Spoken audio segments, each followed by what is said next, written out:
آج میں ایک دلچسپ بات آپ کو بتاؤں. انسان کی زندگی میں مشکلات اس کی زبان کی وجہ سے آتی ہیں. جو شخص زندگی میں ہیزیٹیشن کا شکار ہوتا ہے اور جو شخص زبان کا بہت تیز ہوتا ہے، ایسٹرالوجی کے اندر ذائچے کا دوسرا گھر بولنے سے بھی ہے اور پیسے سے بھی ہے. جس شخص نے اپنی پلیٹ میں کھانا چھوڑ دیا، اس کا مطلب ہے اس نے اپنی دولت کو. ایسے افراد جو اپنی دل کی کیفیت کو دل میں رکھ دیتے ہیں، اپنی سیونگ کو بہتر کرنا چاہتے ہیں. السلام علیکم ناظرین.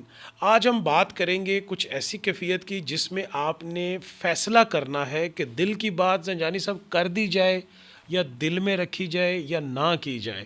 ایسی کیفیت سے لوگ آزاد ہونا چاہتے ہیں، رہنمائی چاہتے ہیں. تھوڑی سی ان کی رہنمائی کریں. بہت شکریہ بخیر صاحب آپ کا. سنت رسول حضرت محمد مصطفیٰ صلی اللہ علیہ وسلم کہ اپنی زبان کی حفاظت کریں. مولا علی علیہ السلام کا بھی یہ قول ہے کہ زبان جو ہے کہ کئی دفعہ انسان کی زندگی میں مشکلات اس کی زبان کی وجہ سے آتی ہیں، تو اپنی زبان کے جو الفاظ ہیں اس کا چناؤ بھی بڑا سوچ سمجھ کر کرنا چاہیے. آج میں ایک دلچسپ بات آپ کو بتاؤں ایسٹرالوجیکل پوائنٹ آف ویو سے. جو شخص زندگی میں ہیزیٹیشن کا شکار ہوتا ہے، اس کے پاس کبھی دولت اکٹھی نہیں ہوتی. اور جو شخص زبان کا بہت تیز ہوتا ہے، اس کے پاس دولت کبھی رکتی نہیں، آئے اور آ کے خرچ ہو جاتی ہے، کبھی بچتی نہیں. اور جو شخص اپنی زبان کے اندر تاثیر کے ساتھ ساتھ میانہ روی رکھے، الفاظ کو چناؤ بڑا سوچ سمجھ کر کرے، کیونکہ ایسٹرالوجی کے اندر ذائچے کا دوسرا گھر بولنے سے بھی ہے اور پیسے سے بھی ہے، دولت سے بھی ہے، وراثت سے بھی ہے، رشتہ داروں سے بھی ہے، زبان کے چسکے سے بھی ہے.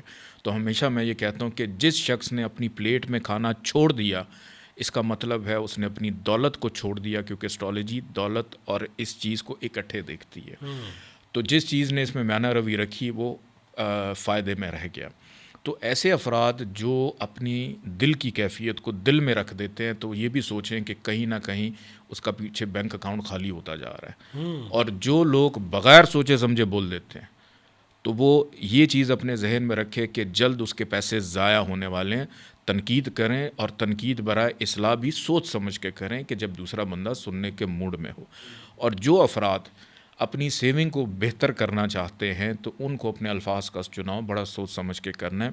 اور ایسے لوگوں کے لیے اللہ تعالیٰ کے دو نام ہیں، یا ہادیو یا رافیو. یا ہادیو یا رافیو، اگر یہ دن میں کسی بھی وقت اس کو 70 دفعہ پڑھنے کا معمول بنا لیں، اول آخر 14 دفعہ درود پاک کے ساتھ پڑھنے کے بعد اس کا ثواب ہدیہ کریں. بی بی فاطمہ زہرا سلام اللہ علیہ ان کے وسیلے سے اپنے لیے دعا کریں. اور اگر ذائچے کے مطابق ایک نگینہ سرخ مرجان اگر وہ آپ کو سوٹ کر جاتا ہے، تو آپ اتنے اچھے خطیب ہو سکتے ہیں، آپ اتنے اچھے گفتگو کرنے والے ہو سکتے، اتنے اچھے موٹیویشنل سپیکر ہو سکتے ہیں کہ آپ کی بات دوسروں کے دل میں ایسے گھر کر جائے گی کہ آپ اس کے ایک شعور کے رہنما بن جائیں واہ. گے. تو یہ جس کا ذکر قرآن پاک سورہ رحمان میں بھی ہے، مرجان کا ذکر. لیکن ذائچے کے اندر اگر آپ کو سوٹ کرے تو آپ اس کو لے کے ضرور پہنیے گا. ناظرین، آپ نے اس ویڈیو کو میری ریکویسٹ کے اوپر 2 سے 3 دفعہ آپ نے دیکھنا ہے، کیونکہ یہ ویڈیو سمجھنے سے تعلق رکھتی ہے.